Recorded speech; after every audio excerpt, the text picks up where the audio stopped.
இப்போ நம்முடைய நிகழ்ச்சியினுடைய கடைசி பகுதியாக கர்த்தருடைய வார்த்தைகளை தியானிக்க போகிறோம். இன்று நம்முடைய தியானத்திற்கென்று நாம் தெரிந்து கொண்ட வேத வசனம் அப்போஸ்தலர் நடபடிகள் 19வது அதிகாரம் 18 - 20 வரைக்கும் உண்டான வசனங்களில் இருக்கிறது. அப்போஸ்தலருடைய புஸ்தகம் 19வது அதிகாரம் 18, 19, 20 ஆகிய வசனங்கள். நான் உங்களுக்காக அந்த வசனத்தை வாசிக்கிறேன். விசுவாசித்தவர்களில் அநேகர் வந்து தங்கள் செய்கைகளை வெளிப்படுத்தி அறிக்கையிட்டார்கள். மாய வித்தைக்காரர்களில் அநேகர் தங்கள் புஸ்தகங்களை கொண்டு வந்து எல்லாருக்கும் முன்பாக சுட்டரித்தார்கள். அவைகளின் கிரயத்தை தொகை பார்த்தபோது 50,000 வெள்ளிக்காசாக கண்டார்கள். இவ்வளவு பலமாய் கர்த்தருடைய வசனம் விருத்தி அடைந்து மேற்கொண்டது. முதல் நூற்றாண்டு எழுப்புதல் காலத்தில் நடைபெற்ற பல சம்பவங்கள், பல அடையாளங்கள், பல காரியங்களை அப்போஸ்தலர் நடபடி தான் நமக்கு சரித்திர பதிவாகவும் பதிவு செய்து வைத்திருக்கிறார். அதில் ஒரு காரியம்தான் இந்த சம்பவம். அதில் என்ன சொல்லுதுன்னு கேட்டால், விசுவாசித்தவர்களில் அநேகர் வந்து தங்கள் பாவங்களை, தங்கள் செய்கைகளை வெளிப்படுத்தி அறிக்கையிட்டார்கள். 2வது, மாய வித்தைக்காரர்கள் அநேகர் வந்து தங்கள் புஸ்தகங்களை எல்லாருக்கும் முன்பாக சுட்டரித்தார்கள். அவைகளுடைய கிரயத்தை தொகை பார்த்து 50,000 வெள்ளிக்காசாக கண்டார்கள். 50,000 வெள்ளிக்காசு என்றால் அது ஒரு பெரும் தொகை. இதை எதோட கூட ஒப்பிட்டு பார்க்கலான்னா, இயேசுவை காட்டி கொடுப்பதற்கு 30 வெள்ளிக்காசு தான் கூலி பொருத்தினான். அப்போ 30 வெள்ளிக்காசுக்கு இவ்வளோ பெரிய வேலை செய்ய முடியும்னா 50,000 வெள்ளிக்காசுன்னா அது எவ்வளோ பெரிய தொகையாக இருக்கும் என்று நீங்கள் கணக்கு போட்டு பார்க்கணும். அதுக்கு அடுத்து கடைசி வசனம் 20 சொல்லுது, இவ்வளவு பலமாய் கர்த்தருடைய வசனம் விருத்தி அடைந்து மேற்கொண்டது. எவ்வளவு பலமாய், இந்த கேள்வி நமக்கு வருதில்ல. ஜனங்கள் பாவ அறிக்கை செய்தும்படிக்கு. 2வது, மாய வித்தைக்காரர்கள் கூட, அந்நியர்கள் கூட மனம் திரும்பும்படிக்கு கர்த்தருடைய வசனம் பலமாய் கிரியை செய்தது. 18வது வசனம் சொல்லுது, விசுவாசித்தவர்களின் அநேகர். எதை விசுவாசித்தவர்கள்? கர்த்தருடைய வசனத்தை விசுவாசித்தவர்கள். ஏன்னா கடைசியில் அவருடைய வசனம் மேற்கொண்டதுன்னு போட்டிருக்கிறதுனால அவருடைய வசனத்தையும் அந்த வசனம் காட்டுகிற தேவனையும் விசுவாசித்தவர்கள் தங்கள் பாவங்களை அறிக்கை செய்தார்கள் என்று வேதம் சொல்லுது. இதுதான் இந்த தினத்தில் நாம் தியானிப்பதற்காக எடுத்துக்கொண்ட வேத பகுதி. இனி வருகிற எழுப்புதலில் கூட மிக முக்கியமாக இதே போன்ற அடையாளங்கள் நடக்கணும். ஒரு எழுப்புதல் காலத்தில் எழுப்புதல் எதனால் வரும் என்று இன்றைக்கு நமக்கு பல காரியங்கள் கற்பிக்கப்படுகின்றன. எழுப்புதல் எதில் வரும்னு சொல்கிறாங்க. 1, கர்த்தருடைய வரங்கள் கிரியை செய்கிறதுனால எழுப்புதல் வருகிறது என்று பொதுவாக பேசுகிறாங்க. ஒரு இடத்துல கர்த்தருடைய வரம் வெளிப்படுது, கர்த்தருடைய வல்லமை வெளிப்படுது, ஜனங்கள் குணமாகிறார்கள், பிசாசுகள் துரத்தப்படுகிறது, விடுதலை அடைகிறாங்க, அப்போ எழுப்புதல் வருது அப்படின்னு நம்ம நினைக்கிறோம். 2வது, கர்த்தருடைய அபிஷேகம் இறங்குவதினால் எழுப்புதல் உண்டாகிறது என்கிறோம். முதல் நூற்றாண்டில் மேலறை வீட்டில் 120 பேர் அமர்ந்திருந்த பொழுது தேவனுடைய வல்லமை இறங்கினது. அதுதான் எழுப்புதலுடைய துவக்கப்படி. அப்போ பரிசுத்த ஆவியானவர் இறங்குவது தான் எழுப்புதலுக்கு அடிப்படை என்று நம்ம சொல்கிறோம். பரிசுத்த ஆவியானவரால் தான் எழுப்புதல் உண்டாகிறது என்றும் நம்ம சொல்கிறோம். இப்போ பாருங்கள், 3வது நம்ம என்ன சொல்கிறோம்? நம்ம பண்ணுற ஜெபத்தினாலே, ஜெபம் பண்ணி காக்கிறோம்ல, ஜெபம் பண்ணி காத்திருக்கிறதுனால தான் எழுப்புதல் உண்டாகிறது என்று நம்ம சொல்லி எழுப்புதலுக்கும் ஜெபத்துக்கும் இருக்கிற ஒரு பந்தத்தை அதிகமாக வலியுறுத்தி காட்டுகிறோம். ஆனால் நம்ம மறந்து போன ஒரு விஷயம் இருக்கிறது. எழுப்புதல் என்பது கர்த்தருடைய வசனத்தினால் தான் உண்டாகிறது. நீங்கள் நல்லா கவனித்து பார்த்தீங்கன்னா, கர்த்தருடைய வசனத்தினால் தான் இந்த எழுப்புதல் சாத்தியமாகிறது. கர்த்தருடைய வசனத்தினால் வருகிற எழுப்புதல் தான் ஆரோக்கியமான உண்மையான எழுப்புதலாக இருக்கிறது. முதல்ல நம்ம சொன்னோமே, வரங்கள் கிரியை செய்கிறதுனால எழுப்புதல் வருகிறது என்கிறோம். அதில் பார்த்தீங்கன்னா முதல் காரியம், சில வருடங்களுக்கு முன்னால் ஆப்பிரிக்க தேசத்தைச் சேர்ந்த ஒருவர் திடீரென்று அவர் எழும்பி கர்த்தருடைய வரங்கள் தன்னிடத்தில் கிரியை செய்வதாக வெளிப்படுத்தினார். ஒரு காலத்தில் நான் கொடுமையான பாவங்களுக்குள்ளே இருந்தேன், அடிக்ட் ஆகி இருந்தேன். ஆனால் இன்றைக்கு கர்த்தர் என்னை எடுத்து பயன்படுத்துகிறார் சொல்லி ஒரு பெரிய டென்ட் போட்டு அதிலே எழுப்புதல் கூட்டங்களை நடத்தினார். அந்த கூட்டங்களை முடிக்கவே முடியல. ஒரு உலக பிரசித்தி பெற்ற தொலைக்காட்சி நிறுவனம் 24 மணி நேரமும் அந்த நிகழ்ச்சியை ஒளிபரப்பி கொண்டே இருந்தது. ஏன்னா அந்த கூட்டங்கள் 24 மணி நேரம் நடைபெற்றது. அதில் விசேஷித்தமான அடையாளங்கள், அற்புதங்கள், சுகமாக்குதல், பிசாசுகள் துரத்துதல் இதெல்லாம் நடந்த போது இந்த செய்தியை கேள்விப்பட்டு தொலைக்காட்சி வழியாக அதை எக்ஸ்போஸ் பண்ணி காமிக்கிறதுனால பல தேசங்களில் இருந்தோம் திரளான ஜனங்கள் அந்த இடத்துக்கு போனாங்க. ஆனால் இது ஏறத்தாழ 1 மாதம் அல்லது 1.5 மாதம் அளவில் தான் நீடித்தது. அதற்கு பிறகு அந்த ஊழியரும் பின்மாறி போய்விட்டார். அந்த எழுப்புதல் என்று சொல்லி அதில் வந்த அநேகம் பேரும் கூட காணாமல் போயிட்டாங்க. அப்போ எழுப்புதல் என்பது வரத்திலையும் வல்லமையிலே ஆரம்பிக்கக்கூடாது.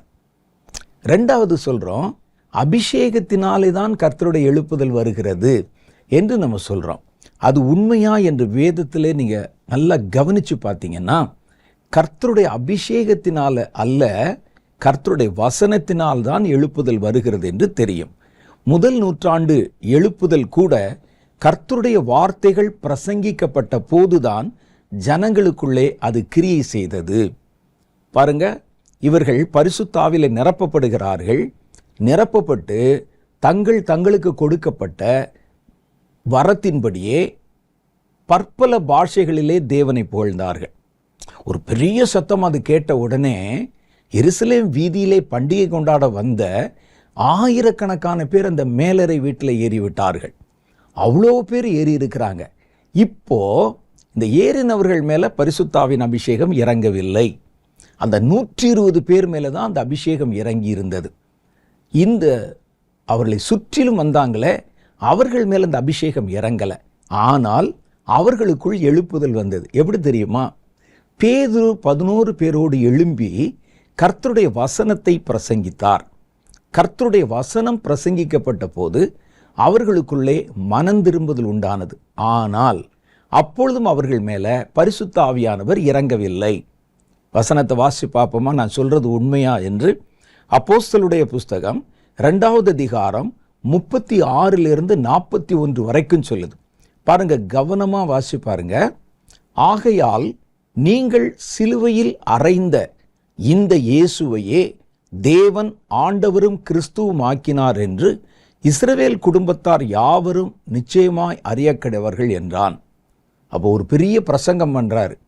ஆதாம் ஏவாள் விழுந்ததிலிருந்து ஆபிரகாம் ஈசாக்கு போன்ற எல்லா சம்பவங்களையும் சொல்லி, எகிப்தில் அடிமைத்தனத்தில் இருந்ததை சொல்லி, கர்த்தருடைய வார்த்தையில யூதர்களை பற்றியும் தேவனை பற்றியும் என்ன எழுதியிருக்கோ எல்லாத்தையும் விளக்கி சொல்லி ஒரு பெரிய பிரசங்கத்தை பண்ணி முடித்தார் பேதுரு. அடுத்த வசனம் சொல்லுது 37, இதை அவர்கள் கேட்டபோது, எதை? பிரசங்கிக்கப்பட்ட கர்த்தருடைய வார்த்தைகளை அல்லது வசனத்தை கேட்ட பொழுது இருதயத்திலே குத்தப்பட்டவர்களாகி, பாருங்க, இன்னும் உங்க அபிஷேகம் வரல, இருதயத்திலே குத்தப்பட்டவர்களாகி பேதுருவையும் மற்ற அப்போஸ்தலரையும் பார்த்து, சகோதரரே, நாங்கள் என்ன செய்ய வேண்டும் என்றார்கள். புதுசு, எல்லாம் புறஜாதிகள், எங்கெங்கிருந்தோ வந்தவர்கள், பண்டிகைக்கு வந்தவங்க, யூதர்களும் கொஞ்சம் பேர் இருக்கிறாங்க, எல்லாம் மேலேறில் ஏறி இருக்கிறாங்க. ஒரு பிரசங்கம், கர்த்தருடைய வார்த்தை அங்கே பிரசங்கிக்கப்பட்டது. உடனே அவங்க என்ன கேட்குறாங்க பாருங்க, மனம் திரும்புதல் அவர்களுக்குள்ளே உண்டாகி ஒரு பெரிய மாஸ் கன்வர்ஷன், ஒரு பெரிய அளவிலே ஒரு மனம் திரும்புதல் உண்டாகி பேதுருவையும் மற்ற அப்போஸ்தலர்களையும் பார்த்து, சகோதரரே, இப்போ நாங்கள் என்ன செய்ய வேண்டும் என்றார்கள். பேதுரு அவர்களை நோக்கி, நீங்கள் மனம் திரும்பி ஒவ்வொருவரும் பாவ மன்னிப்புக்கென்று இயேசு கிறிஸ்துவின் நாமத்தினாலே ஞானஸ்நானம் பெற்றுக்கொள்ளுங்கள், அப்பொழுது பரிசுத்த ஆவியை பெறுவீர்கள் என்றார். அப்போ இன்னும் அவங்க பரிசுத்த ஆவியை பெறலை. அவர் சொல்றாரு, கர்த்தருடைய வார்த்தையை கேட்டு மனம் திரும்பி கர்த்தரிடத்திலே ஒரு பெருங்கூட்டமாய் சேர்க்கப்பட்டு விட்டீர்கள். இனி அடுத்து நீங்க பாவ மன்னிப்புக்கென்று ஞான ஸ்நானத்தை பெற்றுக்கங்க. இனிமேல் நீங்கள் பரிசுத்த ஆவியின் அபிஷேகத்தை பெறுவீர்கள் என்றார். வாக்குத்தத்தமானது உங்களுக்கும் உங்கள் பிள்ளைகளுக்கும் நம்முடைய தேவனாகிய கர்த்தர் வரவழைக்கும் தூரத்தில் உள்ள யாவருக்கும் உண்டாயிருக்கிறது என்று சொல்லி, இன்னும் அநேகம் வார்த்தைகளாலும் கர்த்தருடைய வார்த்தைகளாலும் சாட்சி கூறி, மாறுபாடுள்ள இந்த சந்ததியை விட்டு விலகி உங்களை ரட்சித்துக் கொள்ளுங்கள் என்று புத்தி சொன்னான். அவனுடைய வார்த்தையை சந்தோஷமாக ஏற்றுக்கொண்டவர்கள் ஞானஸ்நானம் பெற்றார்கள். அன்றைய தினத்தில் ஏறக்குறைய 3000 பேர் சேர்த்து கொள்ளப்பட்டார்கள். இவர்கள் பரிசுத்தாவிலே அன்றைக்கு நிரப்பப்பட்டார்களான்னு பார்த்தா இல்லை. பரிசுத்தாவிலே நிரப்பப்பட்டது 120 அப்போஸ்தலர்கள் மாத்திரம்தான். இவர்கள் முதல்ல கேட்டது வசனம், கர்த்தருடைய வார்த்தை. அந்த வார்த்தையை கேட்டபோதே அவர்களுக்குள்ளே அந்த வார்த்தை கிரியை செய்து ஒரு மனம் திரும்புதலை கொண்டு வந்தது.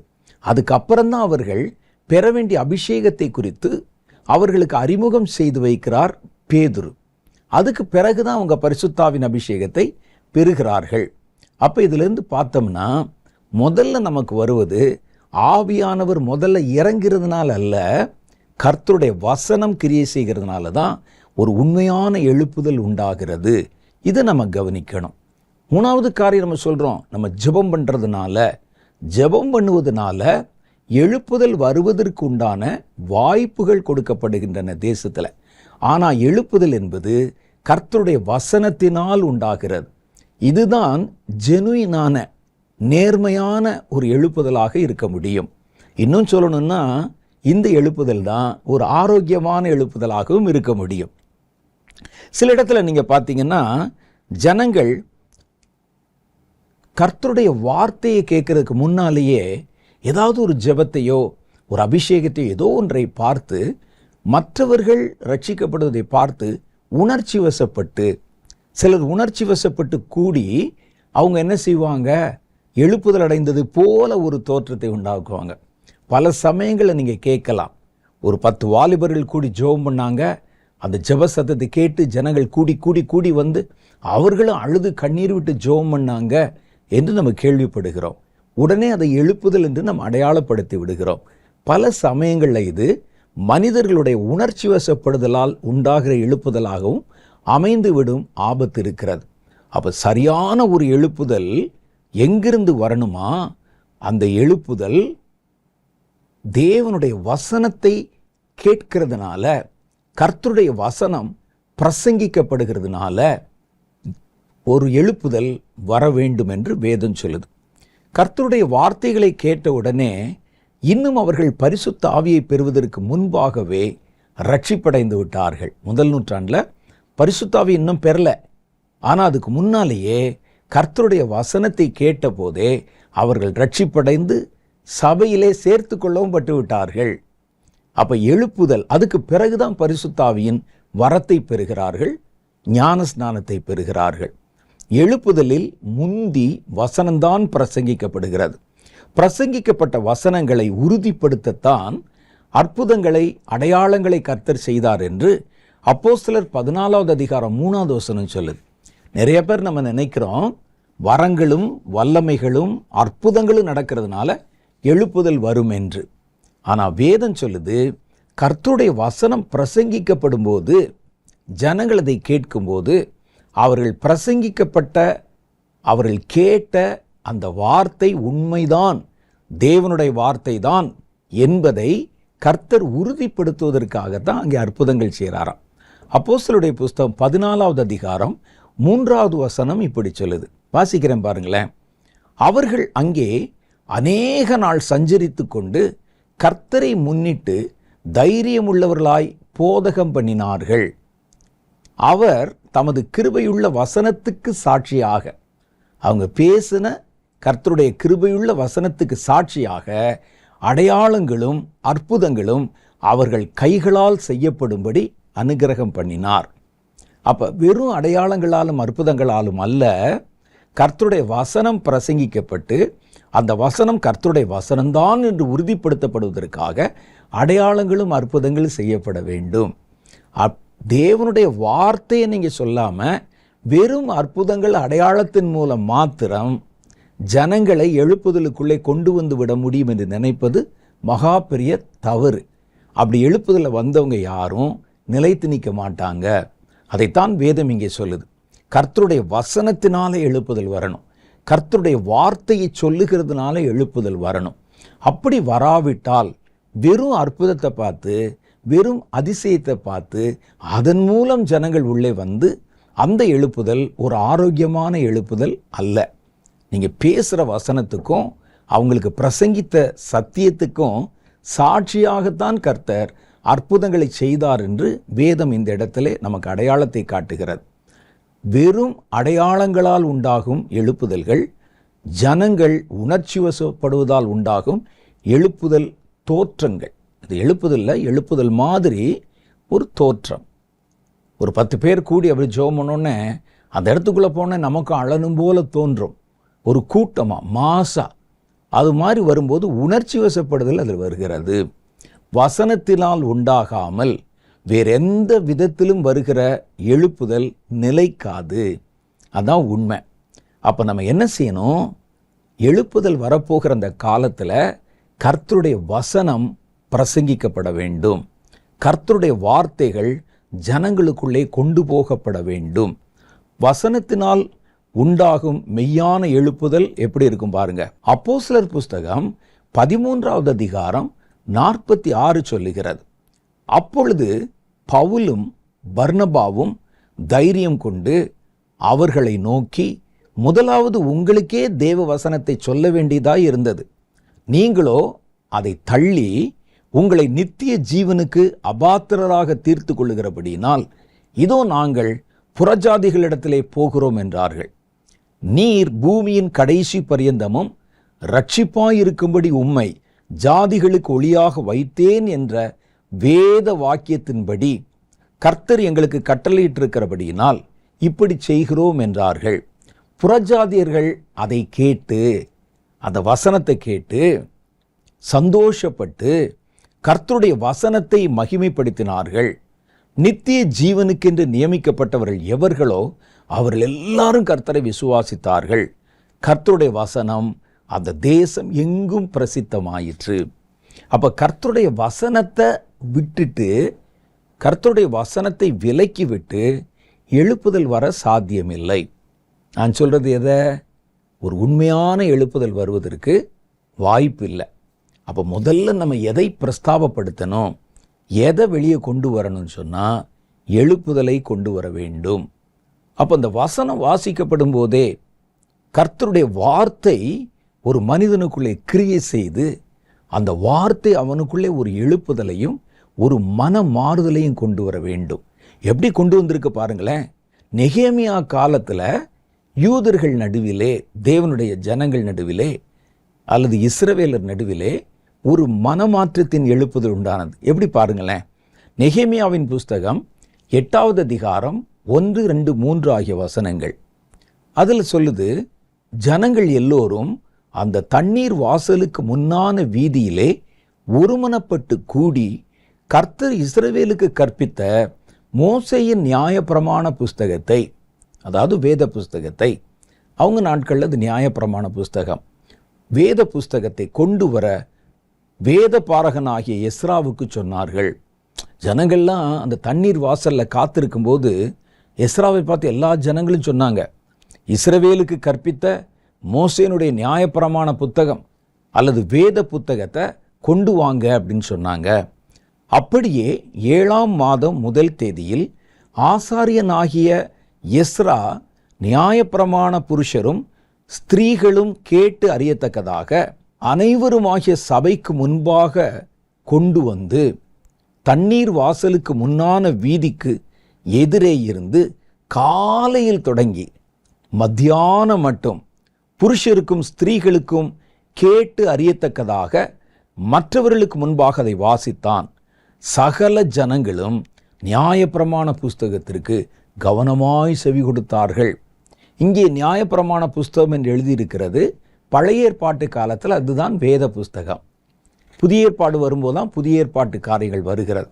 அப்போ அந்த பழைய ஏற்பாட்டில் சொல்லப்படுற வேதம் தான், வேதம் என்ற வார்த்தையை நீங்கள் அந்த இடத்துல பயன்படுத்தி கொள்ளலாம்.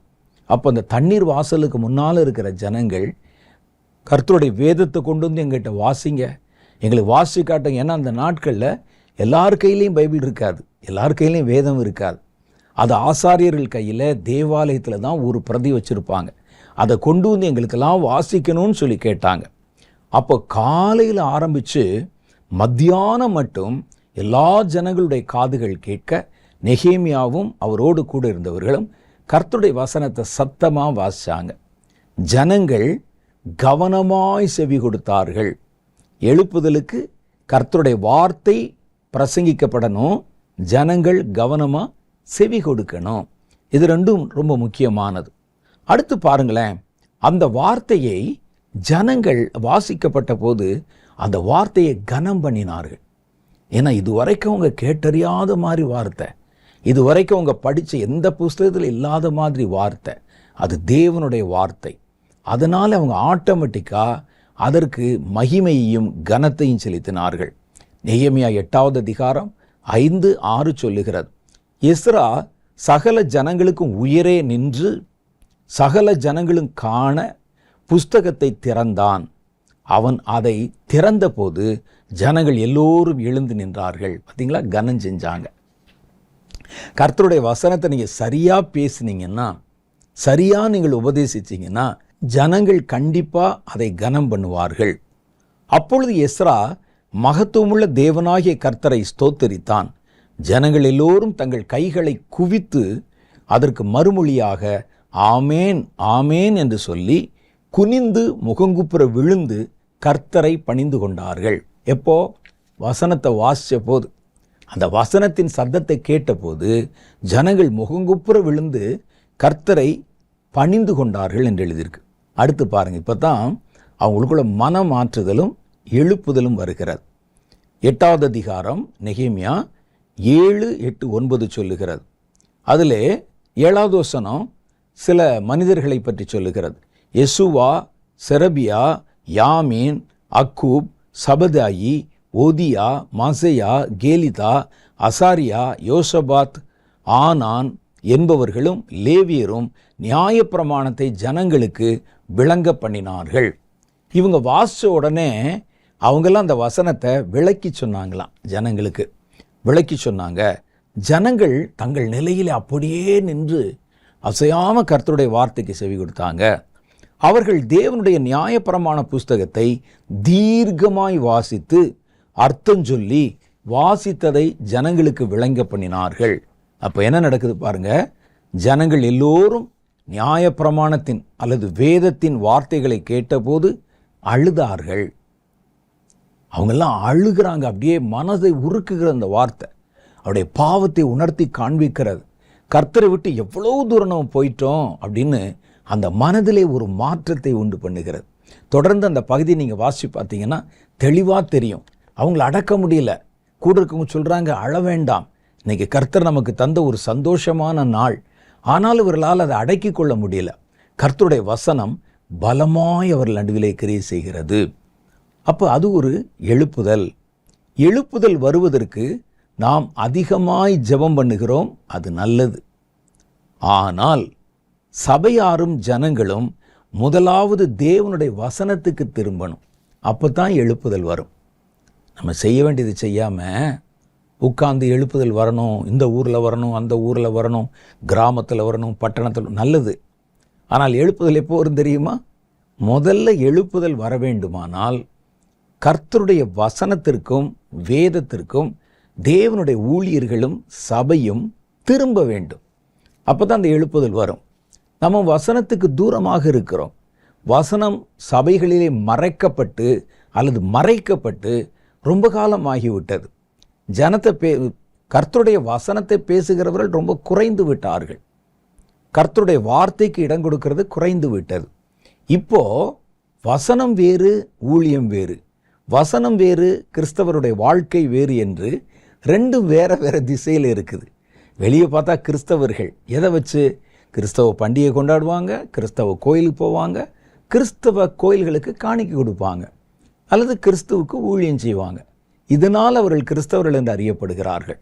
ஆனால் உண்மை என்னன்னா, கர்த்தருடைய வசனத்தை ஏற்றுக்கொண்டவர்கள், அவங்க கர்த்தருடைய வசனத்துக்கு முதல்ல திரும்பினாதான் தேசத்தில் ஒரு உண்மையான எழுப்புதல் வர முடியும். சபையும் ஜனங்களும் முதலாவது தேவனுடைய வசனத்துக்கு, வார்த்தைக்கு திரும்பணும். பைபிள் தான் நமக்கு முக்கியமானது, மூலமானது, அடிப்படையானது என்கிற உணர்வோட வேதத்துக்கு முதல்ல திரும்பணும். கர்த்தருடைய வசனம் இன்றைக்கு சபைகளிலும் ஊழியங்களிலும் மறைக்கப்பட்டிருக்கிறது. நான்லாம் ரட்சிக்கப்பட்ட காலத்தில் நீங்கள் பார்த்தீங்கன்னா, நான் போன சர்ச்சில் பிரசங்க நேரம் மாத்திரம் 3 மணி நேரம் பண்ணுவாங்க. எங்கள் சபை போதகர்கள் 3 மணி நேரம் வசனத்தை எடுத்து ரொம்ப அழகாக நிறுத்தி நிதானமாக விளங்கும்படிக்கு ஆழமான ரகசியங்கள், சத்தியங்கள் முதற்கொண்டு கற்பித்து கொடுப்பாங்க. இப்போ கர்த்தருடைய வசனங்களை கேட்பது குறைவாக இருக்கிறது. ஒரு சபை ஆராதனையில், ஒரு ஊழியத்தில் நீங்கள் நல்லா கவனித்து பாருங்கள். ஒரு கர்த்தருடைய வசனத்தை சொல்லிட்டு சொந்த கதையை பேசுவாங்க, குறை பேசுவாங்க மற்றவர்களை, அல்லது வேற ஏதாவது வேண்டாத காரியங்களை பற்றி பேசுவாங்க. கர்த்தருடைய வார்த்தைகள் பிரசங்கிக்கப்படுது குறைந்து விட்டது. ஆனால் இன்றைக்கி நீங்கள் யூடியூப்லாம் பார்த்தீங்கன்னா ஆயிரக்கணக்கான ஊழியர்கள் ஏராளமாக இருக்கிறதை நாம் அறிந்து கொள்ள முடிகிறது. ஆனால் அவங்க என்ன பேசுகிறாங்கங்கிறது கவனித்து பார்த்தீங்கன்னா, கர்த்தருடைய வசனத்துக்கு வெளியே, கர்த்தருடைய வார்த்தைக்கு வெளியே தாங்களாய் கற்பனை பண்ணி கொண்ட காரியங்களை தான் நிறைய பேர் பிரசங்கம் பண்ணுறாங்க. நான் எல்லா ஊழியரையும் சொல்லலை, பொதுவாக நிறைய பேர் இன்னைக்கு தாங்கள் அறிந்திருக்கிற தேவையற்ற காரியங்களை தான் பேசுகிறாங்க. ஒரு போதகருக்கு ஏதாவது ஒரு பிரச்சனை உண்டாகிவிட்டால் கிட்டத்தட்ட 6 மாதம் அதை தாண்டி வேற எதையுமே பேச மாட்டாங்க. அவர்கள் பேசி கொண்டிருப்பது முழுசும் அதுதான். இவர் இதை செய்தார், அது குறை, இது குறை, இது குற்றம், இப்படி பேசக்கூடாது, இந்த வார்த்தை தப்பு, இது பிழை, இப்படியே பேசிக்கொண்டே இருப்பாங்க. முதல்ல நம்ம கர்த்தருடைய வார்த்தைக்கு நம்ம திரும்பணும். ஆனால் இன்னைக்கு சபைகளிலும் ஊழியங்களையும் தேவனுடைய வார்த்தை மட்டுப்படுத்தப்பட்டு அல்லது குறைக்கப்பட்டு அதிலே சந்தோஷ கொண்டாட்டங்களும் ஆடம்பரங்களும் வீணான சத்தங்களும் மாத்திரமே நிரம்பி இருக்கிறது. ஒரு ஆராதனை நீங்கள் பார்த்தீங்கன்னா சத்தம்தான், எதுக்கு எடுத்தாலும் பாட்டு பாட்டு பாட்டுன்னு போட்டு அது ஒரு சத்தத்தினாலே நிரம்பி இருக்கிறது. இன்னும் சிலது ஆடம்பரத்தினால நிரம்பி இருக்கிறது, அலங்காரங்களால் நிரம்பி இருக்கிறது. இன்னும் சில காரியங்கள் கொண்டாட்டத்தில் நிரம்பி இருக்குது. காலையில் 10 மணிக்கு சர்வீஸ் போனோம்னா ஒரு 11:30 மணி வரைக்கும் ஒரே ஆட்டம் பாட்டம் டான்ஸு, துதிக்கிறோம் என்று. அதுக்கப்புறம் ஒரு 15 நிமிஷம் ஒரு சின்ன செய்தி, அப்புறம் காணிக்கை, இப்படி அதோடு கூட அன்றைக்கி ஆராதனை முடிஞ்சு போயிடும். ஆனால் வேதம் சொல்லுது, இன்னைக்கு மறைக்கப்பட்ட கர்த்தருடைய சத்தியம் தேவனுடைய ஜனங்களுக்குள்ளே வெளிப்படுத்தப்பட வேண்டும். சபையும் தேவனுடைய ஊழியக்காரர்களும் தேவனுடைய ஜனங்களும் கர்த்தருடைய வசனத்துக்கு திரும்பணும், வேதத்துக்கு திரும்பணும். இவைகள் சபைகளிலும் கர்த்தருடைய வார்த்தைகள் மறைக்கப்பட்டிருப்பதை நமக்கு தெளிவாக உணர்த்துகின்றன. அவைகள் மறக்கப்பட்டும் போயிருக்கின்றன. வசனத்தை பேசுனா என்ன, வசனத்தில் என்ன இருக்குதுயா, நமக்கு பேசுறதுக்குன்னு எவ்வளோ காரியம் இருக்குன்னு உலகத்தின் கண்ட காரியங்களை தான் பேசுகிறோம் ஒழிய கர்த்தருடைய வசனத்தை பகுத்து போதிக்கிறவர்கள் விரல் விட்டு எண்ணி விடலாம், அந்த அளவில் தான் இருக்கிறாங்க. இல்லாவிட்டால் கர்த்தருடைய வசனத்திற்கும் வார்த்தைக்கும் தேவ ஜனங்களும் ஊழியங்களும் ஊழியர்களும் சபையும் திரும்பாவிட்டால் உண்மையான எழுப்புதல் வராது. ஒருவேளை எழுப்புதல் வர்ற மாதிரி ஒரு தோற்றம் வந்தால் கூட அது உண்மையான எழுப்புதலாக இருக்காது. கூட்டம் இருக்கும், ஜனங்கள் கூட்டம் இருக்கும், ஆனால் குவாலிட்டி இருக்காது. வருவாங்க ஜனங்கள் கூட்டம் கூட்டமாக புதுசாக என்னென்னமோ செய்து வித்தையெல்லாம் காமிக்கிறாங்களாமேன்னு கூட்டம் வருவாங்க. வருகிற ஜனங்களுக்குள்ள குவாலிட்டி இருக்காது. கர்த்தர் விரும்பின எழுப்புதலும் அதில் வருவதற்கு வாய்ப்பில்லை. கர்த்தருடைய வசனம் மறக்கப்பட அல்லது மறைக்கப்பட எழுப்புதலுக்கும் நமக்கும் இடையில் இருக்கிற தூரம் பெருகி கொண்டே போகிறது என்பதுதான் உண்மை. வேதத்தில் பாருங்க, யோசியா காலத்தில் ஒரு எழுப்புதல் வந்தது. யோசியா என்ற ஒரு ராஜா, இவர் 8 வயசுல ராஜாவானவர். அவருக்கு முன்னால் இருந்தவருடைய முற்பிதாக்கள் தேவனுக்கு விரோதமாக பாவம் செய்து விக்கிரகங்கள் எல்லாம் கொண்டு வந்த தேசத்தில் ஆராதனை பொருளாக்கி தோப்பு விக்கிரகங்களை கட்டி கோயில்களை கட்டி ஜனங்களை பாகால்களை ஆராதிக்க பண்ணி கொண்டு வேசித்தனத்துக்கும் விபச்சாரத்துக்கும் இடம் கொடுத்திருந்தாங்க. தேசமே கெட்டுப்போன ஒரு சூழ்நிலையில் யோசியா என்ற ஒரு ராஜா வர்றார். 8 வயசு ராஜா. 2 ராஜாக்களின் புஸ்தகம் 22வது அதிகாரம் 1, 2 ஆகிய வசனங்களில் அதை பற்றி சொல்லுகிறது. யோசியா ராஜாவாகிற போது 8 வயதாயிருந்து 31 வருஷம் எருசலேமிலே அரசாண்டான். அப்போ 39 வயசு வரைக்கும் அவர் அரசாளுமை செஞ்சிருக்கிறார். 8 வயசுல ராஜாவாயிட்டார். போஸ்காத் ஊரானாகிய அதாயாவின் குமாரத்தியான அவன் தாயின் பேர் எதிதாள் என்பது. அவன் கர்த்தருடைய பார்வைக்கு செம்மையானதை செய்து தன் தகப்பனாகிய தாவீதின் வழியெல்லாம் வலதுபுறம் இடதுபுறம் விலகாமல் நடந்தான். இவர் நேரடியாக தாவீதுடைய மகன் இல்லை, தாவீதுடைய வழியில் வந்த ராஜாக்கள் அதில் வர்றவர். ஆனால் இடையில வந்த ராஜாக்கள் எல்லாமே பின்மாற்றக்காரர்களாக தேவனுக்கு விரோதமான அருவருப்புகளை செய்ததுனால யோசியாவை மற்றவருடைய குமாரர்கள் என்று சொல்வதை விட தாவீதினுடைய குமாரன், தாவீதுடைய மகன் என்று அடையாளப்படுத்தப்பட்டிருக்கிறார். ஏன்னா தாவீது என்னென்ன மாதிரி கர்த்தருக்கு உண்மையாக நடந்துக்கிட்டாரோ அதே மாதிரி தேசத்தில் நீண்ட நாட்களுக்கு பிறகு பல ராஜாக்களை தாண்டி யோசியா என்ற மன்னன் கர்த்தருடைய பார்வைக்கு நன்மையானதை செய்து கர்த்தருடைய வழியில் எல்லாம் வலதுபுறம் இடதுபுறம் விலகாமல் நடந்தான் என்று வேதம் சொல்லுது. இப்போ அப்படி நடந்துட்டு இருக்கும்போது தேவாலயத்தில் தொலைந்து போன வேதாகமம் கண்டுபிடிக்கப்படுகிறது. 2 ராஜாக்களின் புஸ்தகம் 22வது அதிகாரம் 8வது வசனம். இப்போ நீங்கள் எடுத்து வச்சிருக்கிற அதே அதிகாரம் தான். 8வது வசனத்தில் பாருங்க. அப்பொழுது பிரதான ஆசாரியனாகிய இல்கியா சம்பிரதியாகிய சாப்பானை நோக்கி, நான் கர்த்தருடைய ஆலயத்திலே நியாயப்பிரமாண புஸ்தகத்தை கண்டுபிடித்தேன் என்று சொல்லி அந்த புஸ்தகத்தை சாப்பானிடத்திலே கொண்டு கொடுத்தான். அவன் அதை வாசித்தான். பாருங்க, பல ராஜாக்கள் ஆட்சி பண்றாங்க. தாவீது, சாலமன், அதுக்கு பிறகு நிறைய ராஜாக்கள். இப்போ கர்த்தருடைய ஆலயத்தில் இருந்த வேத புஸ்தகம், நான் ஏற்கனவே சொன்ன மாதிரி பழைய ஏற்பாட்டு காலத்தில் நியாயப்பிரமாண புத்தகம் என்று அதை சொல்லுகிறார்கள். வேத புஸ்தகம் தேவாலயத்தில் காணாமல் போச்சான். அதை யாருமே தேடலை. அதான அர்த்தம். அவங்க டெய்லி யூஸில் வேதத்தை ஆலயத்தில் பயன்படுத்தி இருந்தால் அது எப்படி காணாமல் போகும்? அது காணாமல் போய்விட்டது. ஜனங்கள் அதை பற்றி கவலையும் படவில்லை. அது எங்கேயோ ஒரு இடத்துல வைக்கப்பட்டு மறக்கப்பட்டு, அந்த வேத புஸ்தகம், எருசலேம் தேவாலயம் ரொம்ப பெருசு, கல்லுகள்லாம் இருக்கும், இண்டு இண்டா இருக்கும், இடுக்கிடுக்காக இருக்கும். அதுக்கு நடுவில் எங்கேயோ போய் இது மாட்டிக்கொண்டது. யோசியா ராஜாவாகிற காலத்தில் தான் அந்த ஆலயத்தை சுத்தப்படுத்துகிறாங்க. உள்ளே போய் சுத்தப்படுத்தி இனி தேவனுக்கு ஆராதனை பண்ணும்போது இதுவரைக்கும் காணாமல் போயிருந்த வேதம் கண்டுபிடிக்கப்பட்டது. எவ்வளோ ஆச்சரியம் பாருங்க. வேதம் தொலைஞ்சு போகுதுன்னு சொன்னாலே அப்போ தேவனுக்கு தூரமாக, தேவன் இல்லாமல், தேவனை மறந்த ஒரு சூழ்நிலையில் அவர்கள் ஆட்சி காலத்தில் இருந்திருக்கிறாங்க. மாத்திரம் இல்லை, ஜனங்கள் வேதத்தை மறந்திருந்தது மாத்திரமல்ல, தேவாலயத்திலே அவர்கள் வழக்கம் போல கூடி வந்தாங்க, பலி செலுத்தினாங்க. ஆனால் வேதம் இல்லாமலே அதை தங்களுடைய பாரம்பரியமான முறைகளிலே செய்து கொண்டு வந்தாங்க. பைபிள் காணாமல் போன பற்றி அவனுக்கு கவலை இல்லை. ஆனால் அவர்கள் அதுக்காக தேவாலயத்தில் கூடி வராமல் இல்லை, கூடி வர்றாங்க, பலி செலுத்துகிறாங்க, ஆராதனை செய்கிறாங்க, வேதம் இல்லாமலே செய்கிறாங்க. இப்போ இது கேட்கும்போது உங்களுக்கு என்ன ஞாபகம் வருது? இன்னைக்கு நம்முடைய கிறிஸ்தவர்களுடைய நிலை அதுதான். வேதத்தை விட்டு ஆராதனை பண்ணுறோம், எழுப்புதல் கூட்டங்கள் நடத்துகிறோம், கூடுகைகள் வைக்கிறோம், கொண்டாட்டங்கள் வைக்கிறோம், பாரம்பரியமாக பல காரியங்களை செய்து கொண்டு வருகிறோம்.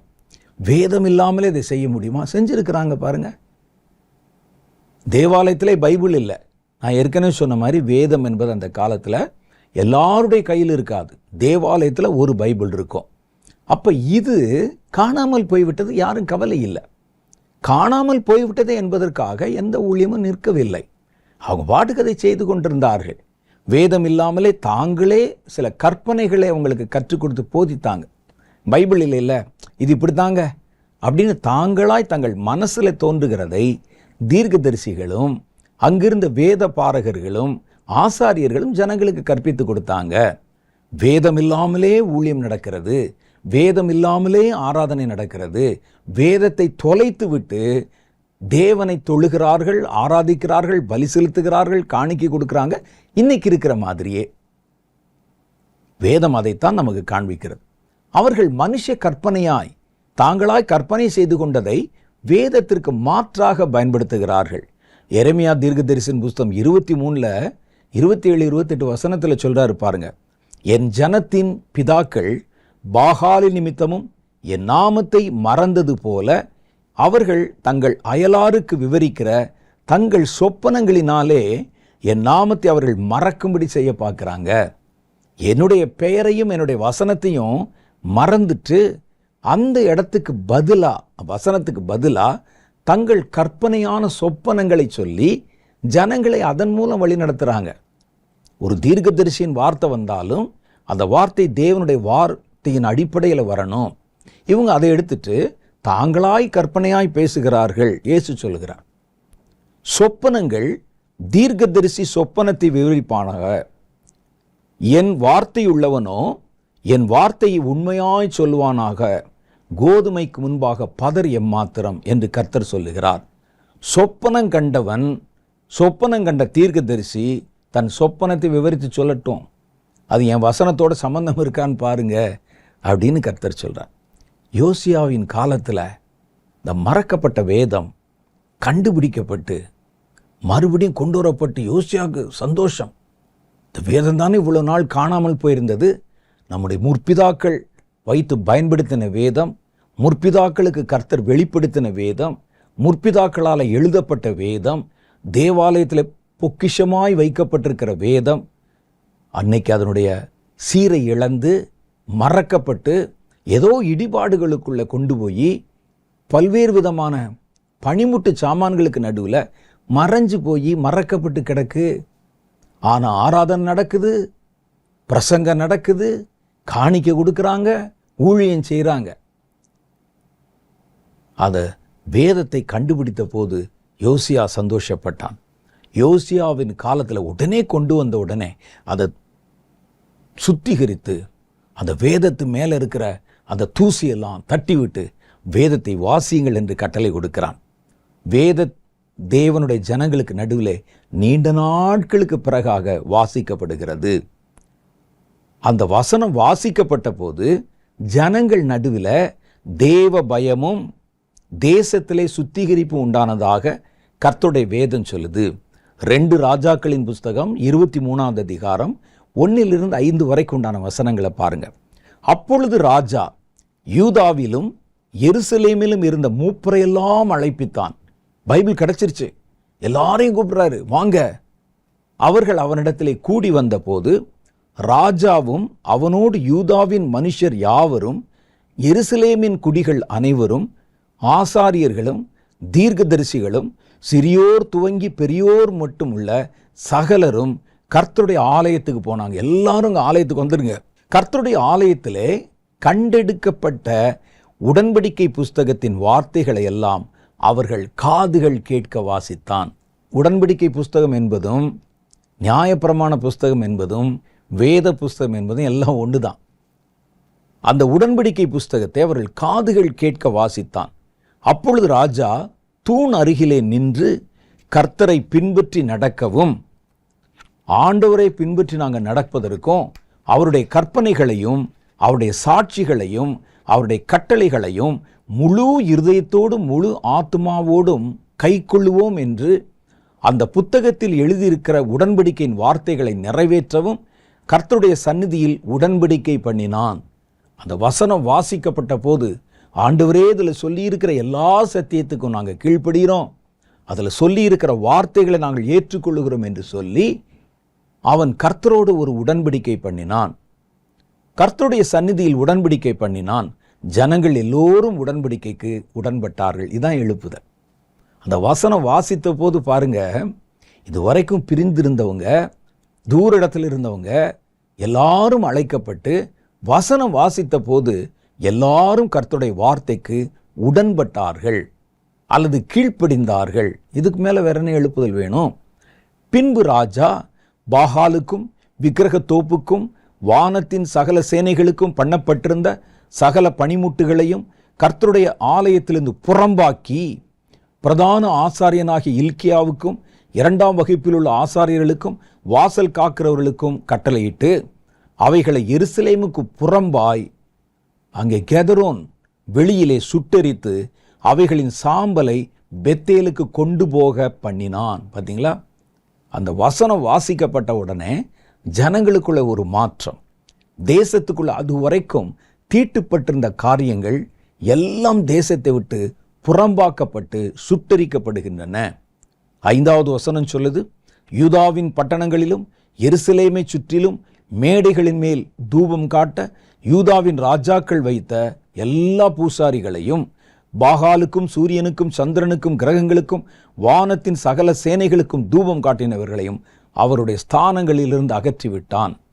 தொடர்ந்து அந்த அதிகாரத்தை 2 ராஜாக்களின் புஸ்தகம் 23ஆம் அதிகாரத்தை தொடர்ந்து படித்து பாருங்க.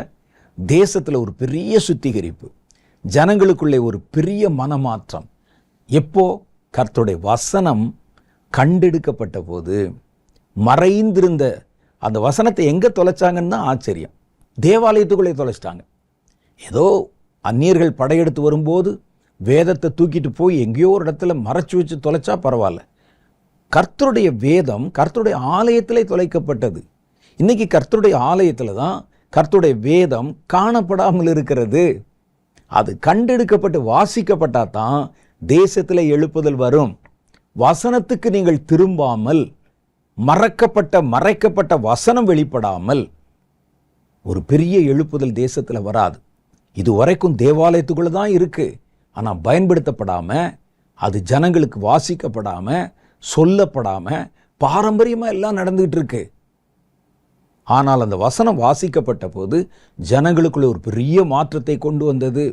எல்லாரும் இந்த வசனத்துக்கு உடன்பட்டார்கள், கீழ்ப்படிந்தார்கள். தேசத்தை விட்டு எல்லா அருவருப்புகளையும் விலக்கிவிட ஜனங்களே முன் வந்தாங்க. தேசத்தில் ஒரு பெரிய சுத்திகரிப்பு உண்டானது. எங்கெங்கெல்லாம் பாகாலுடைய கோயில்கள் இருந்ததோ அதெல்லாம் இடிக்கப்பட்டு தகர்க்கப்பட்டு அந்த இடமெல்லாம் சுத்திகரிக்கப்பட்டது. இதானே எழுப்புதல். இந்த எழுப்புதல் எப்போ வந்தது பாருங்க. வசனத்துக்கு ஜனங்கள் திரும்பினாங்க. கர்த்தருடைய வார்த்தை வாசிக்கப்பட்டது. மறக்கப்பட்ட வார்த்தை நினைக்கப்பட்டது. விலக்கப்பட்ட வார்த்தை வாசிக்கப்பட்டது. புறம்பே தள்ளப்பட்ட வார்த்தை ஏற்றுக்கொள்ளப்பட்டது. அப்பதான் எழுப்புதல் வந்தது. சபை இன்னைக்கு நீங்க பாருங்களேன் நிலைமைய. சபைக்கும் கர்த்தருடைய வசனத்துக்கும் வார்த்தைக்கும் ரொம்ப ரொம்ப தூரம் இருக்கிறது. நம்ம வசனத்தை வார்த்தையை எங்கேயோ தொலைக்கல, ஊழியங்களே தொலைச்சிட்டோம், சபைக்குள்ளேயே தொலைச்சிட்டோம். நம்ம ஊழியங்கள் என்று வேறு என்னென்னமோ காரியங்களை கொண்டு வந்து வேதத்தை தொலைத்து விட்டோம். நமக்காக கற்பனை தோன்ற காரியங்களை இதான் வேதம் என்று சொல்லி வேறு விதமான உபதேசங்களுக்கு இடம் கொடுக்க ஆரம்பிச்சிட்டோம். எப்போ கர்த்தருடைய வேதத்துக்கு திரும்புவோம் வாருங்கள் என்று தேவனுடைய ஜனங்களும் ஊழியர்களும் திரும்புகிறாங்களோ, மறக்கப்பட்ட வேதம் எப்போ வெளியே வருதோ தேசத்தில் அப்போதான் எழுப்புதலும் சுத்திகரிப்பும் வரும். இதைத்தான் கர்த்தருடைய வேதம் சொல்லுகிறது. இப்படி வர்ற எழுப்புதல் தான் உண்மையான எழுப்புதல். கர்த்தருடைய எழுப்புதல் என்பது வசனத்தினால வரணும், கர்த்தருடைய வார்த்தையினால வரணும். அதுதான் உண்மையான எழுப்புதல், ஆரோக்கியமான எழுப்புதல். கர்த்தருடைய வேதம், அந்த வேதத்தை நோக்கி நாம் நம்முடைய மனதை திருப்பணும். ஊழியங்கள் தங்கள் ஊழியத்தை வசனத்துக்கு திருப்பணும். சபைகள் தங்கள் சபையின் காரியத்தை வசனத்துக்கு திருப்பணும். வசனத்தில் என்ன இருக்குதோ அதுதான் சபையிலே கடைப்பிடிக்கப்படணும். வசனம் என்ன சொல்லுகிறதோ அதுதான் ஊழியர்களால் பிரசங்கிக்கப்படணும். வசனத்துக்கும் வார்த்தைக்கும் திரும்பணும். கர்த்தருடைய வார்த்தையை குறித்து நாம் செய்ய வேண்டிய 3 பிரதானமான காரியங்களை வேதம் நமக்கு சொல்லுகிறது. என்ன செய்யணுமா? 1, கர்த்தருடைய வசனத்தை தேவனுடைய ஜனங்கள் தியானிக்க வேண்டும். உங்கள் தனி ஜெபத்திலையும் தியானிக்கணும். சபை கூடி வரும்போதும் கர்த்தருடைய வசனத்தை தியானிப்பதற்கு நம்ம நேரம் கொடுக்கணும். சங்கீத புஸ்தகம் 119, 147-48 சொல்லுகிறது. அதிகாலையிலே நான் எழுந்து சத்தமிட்டேன், உம்முடைய வசனத்துக்கு காத்திருக்கிறேன். உமது வசனத்தை தியானிக்கும்படி குறித்த ஜாமத்துக்கு முன்பாக என் கண்கள் விழித்துக் கொள்ளுகிறது என்கிறார். அப்போ கர்த்தருடைய வார்த்தையின் மேலே நமக்கு ஒரு பசி தாகம் வரணும். அதிகாலை நேரத்தில் எழுந்து சத்தம் போடுறாராம். எப்படி ஒரு பசியில் இருக்கிறவன் காலையில் பசிச்சா எப்படி அந்த ஆகாரத்தை தேடுவானோ அதே போல கர்த்தருடைய வார்த்தையின் மேலே பசிதாகம் உள்ள ஜனங்களாக நம்ம மாறணும். அப்போ நம்முடைய தனி ஜெபங்களிலும் நம்முடைய தனி வாழ்க்கையிலும் தேவனுடைய வார்த்தைக்கு திரும்பி அவருடைய வார்த்தையை நம்ம தியானிக்க பழகணும். சபை கூடி வரும்போது தேவனுடைய வசனங்கள் வார்த்தைகள் தியானிக்கப்பட வேண்டும். ரெண்டாவது என்னது, கர்த்தருடைய வசனத்தை குறித்து வேதத்தினுடைய எதிர்பார்ப்பு என்னன்னா, கர்த்தருடைய வசனத்தை கடைபிடிக்க வேண்டும். நம்ம என்ன படிக்கிறோமோ, எந்த வசனத்தை தியானிச்சோமோ அதை நம்முடைய வாழ்க்கையில பிராக்டிஸ் பண்ணணும், அபியாசப்படுத்தணும், அதன்படியே வாழ பழகணும். சங்கீதம் 119 55 57 ஆகிய வசனங்கள் சொல்லுகிறது, கர்த்தாவே ராக்காலத்தில் உமது நாமத்தை நினைத்து உமது வேதத்தை கை கொள்கிறேன். கர்த்தாவே நீர் என் பங்கு, நான் உமது வசனங்களை கை கொள்ளுவேன் என்கிறேன். பார்த்தீங்களா? அப்போ கர்த்தருடைய வசனத்துக்கு திரும்புவது என்பது ஒன்று, இந்த வசனத்தை தியானித்து அதை அறிந்து கொள்ள முற்படுவது. இரண்டாவது, அறிந்து கொண்ட வேதத்தை வாழ்க்கையிலே கடைபிடிக்க துவங்குவது. மூணாவது ஒரு கடமை இருக்குது, என்ன தெரியுமா? யோவான் 14:23 இயேசு அவனுக்கு பிரதியுத்தரமாக, ஒருவன் என்னில் அன்பாயிருந்தால் அவன் என் வசனத்தை கை கொள்ளுவான் என்றார். அன்பு கூர்ந்து அவருடைய வசனத்தை கை கொள்ளணும். மூணாவது ஒரு காரியம் இருக்குது, கர்த்தருடைய வசனத்தை பிரஸ்தாபம் பண்ண வேண்டும். அந்த வசனத்தை பிரஸ்தாபம் பண்ண போது தான் எழுப்புதல் வந்தது. நம்ம படிக்கிறோம், நம்முடைய சபையில் தியானிக்கிறோம், அது மாத்திரம் இல்லை, பிரஸ்தாபம் பண்ணணும். அப்போஸ்தலர் 8வது அதிகாரத்தில் சொல்லுகிறது, சிதறி போனவர்கள் எங்கும் திரிந்து சுவிசேஷத்தை, கர்த்தருடைய வார்த்தையை பிரசங்கம் பண்ணினார்கள். அப்போ கர்த்தருடைய வார்த்தை பிரசித்தம் பண்ணப்பட வேண்டும். சங்கீதம் 68:11 அதை சொல்லுகிறது, ஆண்டவர் வசனம் தந்தார், அதை பிரசித்தம் பண்ணுகிறவருடைய கூட்டம் மிகுதி. அப்போ பிரசித்தம் பண்ணலைன்னா, ஜனங்களுக்குள்ள இந்த வார்த்தைகளை கொண்டு போகலைன்னா எழுப்புதலை நம்ம பார்க்க முடியாது. வேதத்தில் நிறைய வார்த்தைகள், அப்போஸ்தலர் புஸ்தகத்தில் பார்த்தீங்கன்னா அந்த வசனத்தை கர்த்தருடைய வார்த்தை எடுத்துக்கொண்டு தான் பல இடங்களில் சுற்றித் திரிகிறார்கள். அந்த வார்த்தைகளை தான் எல்லா இடத்திலும் பிரசித்தம் பண்ணுறாங்க, அதை பிரசங்கிக்கிறார்கள். அப்பொழுது எழுப்புதல் வருகிறது. அப்போ வசனத்துக்கு திரும்புவது என்றால் என்ன? முதல்ல வசனத்தை நேசிக்கணும், வசனத்தை தியானிக்கணும், வசனத்தின்படியே நம்முடைய வாழ்க்கையை அமைத்து கொள்ளணும். ஏற்றுக்கொண்ட வசனத்தை மற்றவர்களுக்கு பிரசங்கம் பண்ணணும். வசனம் இல்லாமல் எழுப்புதல் இல்லை. சபையும் ஊழியர்களும் தேவ பிள்ளைகளும் வசனத்துக்கு திரும்பாவிட்டால் வெறும் ஜெபத்தினாலேயோ வேறு எந்த காரியத்தினாலேயோ எழுப்புதல் சாத்தியமில்லை என்று கர்த்தருடைய வேதம் சொல்லுகிறது. தலைகளை தாழ்த்தி ஒரு சின்ன ஜெபம் பண்ணுவோமா? அன்பும் இரக்கம் நிறைந்த எங்கள் பரலோக பிதாவே, நாங்கள் இன்றைக்கு தியானித்த இந்த வேத பகுதிக்காக கோடான கோடி துதிகளையும் ஸ்தோத்திரங்களையும் செலுத்துகிறோம். ஆண்டவரே, கர்த்தருடைய வார்த்தை தான் இந்த உலகத்தை உண்டாக்கினது. கர்த்தருடைய வார்த்தை தான் ஆண்டவரே எங்களை நிலைநிறுத்தி இருக்கிறது. எழுப்புதலுக்கு கர்த்தருடைய வார்த்தை தான் பிரதானமாக இருக்கிறது. இன்றைக்கு இருக்கிற ஊழியர்களும் யோசியாவின் காலத்தில், அதற்கு முன்னே இருந்த காலத்தில் தேவாலயத்துக்குள்ளேயே வேதத்தை தொலைத்து விட்டதைப் போல நாங்கள் கர்த்தருடைய வேதத்தை தொலைத்து விட்டு கற்பனையான காரியங்களை கடைபிடிக்கிறவர்களாகவும் கற்பனை கதைகளை பேசி திரிகிறவர்களாகவும் கர்த்தருடைய வேதத்தை மறைத்து ஜனங்களுக்கு எங்களுடைய சுய வார்த்தைகளை கொண்டு பிரசங்கம் பண்ணுகிறவர்களாகவும் பாரம்பரியத்தின்படி ஆராதிக்கிறவர்களாகவும் நாங்கள் எவ்வளவு தூரம் பின்னால் வந்து விட்டோம். ஆண்டவரே, நாங்கள் மறுபடியும் நாங்கள் காணப்படாமல் ஒழிக்கப்பட்ட அந்த வேதத்தை தேடி வேதத்துக்கு திரும்புகிறோம். வேதம் பிரசங்கிக்கப்படும் போதுதான், கர்த்தருடைய வார்த்தைகள் வாசிக்கப்படும் போதுதான் நெகேமியாவின் காலத்தில் ஒரு பெரிய மனமாறுதல் உண்டானது. சுற்றி இருந்த ஜனங்கள் முழுவதும் தங்களை கட்டுப்படுத்த முடியாமல் அழுது கர்த்தரிடத்திலே மனம் திரும்பினார்கள். யோசியாவின் காலத்தில் வேத புஸ்தகம் கண்டெடுக்கப்பட்டு அது வாசிக்கப்பட்ட போதுதான் தேசத்தில் பெரிய எழுப்புதல் வந்தது. ஜனங்களுக்குள்ளே ஒரு பெரிய மனமாற்றம் வந்தது. ஆண்டவரே, தேசத்தில் எல்லா அருவருப்புகளும் நீங்கி ஒரு சுத்திகரிப்பு உண்டானது. அதே போன்ற ஒரு எழுப்புதலை எங்கள் தேசத்தில் நாங்கள் எதிர்பார்க்கிறோம். அதற்கு நாங்கள் செய்ய வேண்டியது கர்த்தருடைய வசனத்துக்கு திரும்ப வேண்டும் என்பதை நீர் தெளிவாக எங்கள் நடுவிலே வெளிப்படுத்தி காண்பித்தீர். கர்த்தருடைய வார்த்தையை நோக்கி மறக்கப்பட்ட மறைக்கப்பட்டிருக்கிற வேத சத்தியங்களுக்கு முதலிடம் கொடுத்து சபைகளும் சபையின் விசுவாசிகளும் ஊழியர்களும் இன்றைக்கு நாங்கள் கடந்து வர எங்களுக்குள் ஒரு மன மாறுதலை கொண்டு வாரும். வீணான கற்பனைகளை நாங்கள் புறம்பே தள்ளி கர்த்தருடைய வசனத்துக்கு திரும்புகிற ஒரு எழுப்புதல் முதல்ல எங்களுக்குள்ளே துவங்கட்டும். அது தேசம் முழுவதும் பற்றி பரவட்டும். நாங்கள் பேசிக்கொண்ட வார்த்தைக்காக ஸ்தோத்திரம். தொடர்ந்து இந்த வார்த்தைகளிலே நாங்கள் நிலைநிற்க கர்த்தர் எங்களுக்கு அனுகிரகம் தாரும். இந்த வார்த்தைகளை கேட்ட ஒவ்வொருவரையும் பேர் பேராய் ஆசீர்வதியும் ஆண்டவரே. ஒவ்வொருவருடைய இருதயத்திலும் நீர் தெளிவாக வெளிப்படுத்தி பேசும். அவருடைய குடும்பங்களை ஆசீர்வதியும். இந்த வாரத்தை நன்மையினாலே முடிசூட்டியருளும். அவர்களோடு நீர் பக்கபலமாக இருக்கிறீர் என்பதை ஒவ்வொரு நிமிஷமும் அவர்களுக்கு உணர்த்தி காண்பித்தருளும். சகல பொறுப்புகளையும் கர்த்தருடைய கரத்திலே ஒப்பு கொடுத்து ஜெபிக்கிறேன். இயேசுவின் மூலம் எங்கள் ஜெபங்களை ஏற்றுக்கொள்ளும் எங்கள் பிதாவே, ஆமென். இந்த நாள் கர்த்தர் நம்மோடு கூட இடைப்பட்டு பேசினார். நல்ல ஆராதனை நேரத்தை கொடுத்தார். ஜெப நேரத்தில் தேவன் பேசி சொன்ன தீர்க்க தரிசன காரியங்களுக்காக ஜெபித்தோம். நல்ல வேத சத்தியத்தை கர்த்தர் நமக்கு வெளிப்படுத்தி காண்பித்தார். இந்த தேவன் என்றென்றும் உள்ள சதா காலங்களிலும் உங்கள் தேவனாக இருந்து தொடர்ந்து அவர் உங்களை வழிநடத்துவாராக. ஆமென்.